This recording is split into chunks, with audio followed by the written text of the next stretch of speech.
Il 24 di giugno va in asta nel Lazio un busto marmoreo. È il busto del doge Giovanni II Corner. È una pregevole opera d'arte attribuita a Bonazza, che è stato uno dei più grandi scultori tra la fine del Seicento e i primi del Settecento, e la pregevolezza la si può apprezzare semplicemente guardando i tratti del volto. Entra nel vivo la raccolta fondi promossa da VenetiNet per riportare in Veneto il busto marmoreo di Giovanni II Corner, 111° doge della Repubblica di Venezia, in carica dal 1709 al 1722, tra le figure di spicco dell'ultimo periodo della Serenissima. Il doge fu ritratto anche in un famoso dipinto di Giambattista Tiepolo ed è ricordato soprattutto perché sotto il suo dogado, Venezia riuscì a difendere vittoriosamente l'isola di Corfù dall'ultimo grande attacco degli ottomani.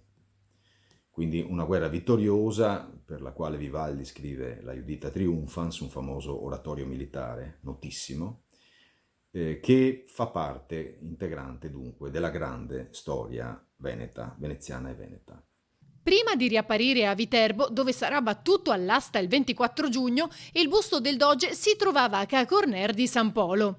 Riportarlo a Venezia, secondo l'associazione VenetiNet, ha un significato profondo che va oltre il suo valore storico e artistico. È la riaffermazione di un'identità collettiva che guarda al futuro forte della conoscenza del proprio passato.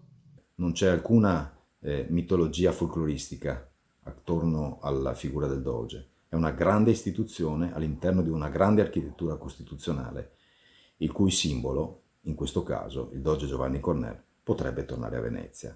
Donate a VenetiNet al numero di IBAN di conto corrente che vi viene indicato per far sì che questo sogno diventi realtà. Sarà donato a una istituzione importante come la Regione Veneto.